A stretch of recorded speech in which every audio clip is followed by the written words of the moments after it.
Hi everyone, welcome back to another quick tutorial. Today, I'll show you how to generate logos using AI, and the best part is that this tool is free.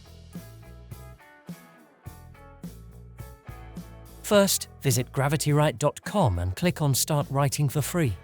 Sign up with your Google account. Next, go to the Image Prompts drop-down menu and select Logo Design Ideas.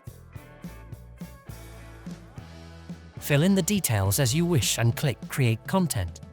After that, logo ideas will be generated soon. Once you find one you like, copy it.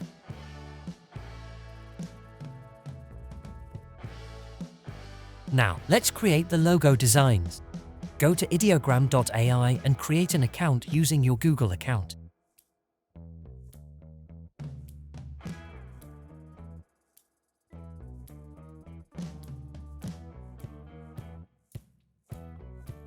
Paste the logo idea you copied earlier and keep the default settings.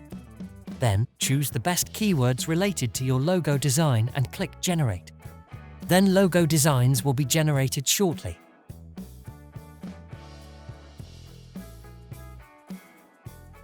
If you have any questions, comment below, and I will reply as soon as possible. Don't forget to subscribe to my channel. Thank you for watching, and see you again in the next video.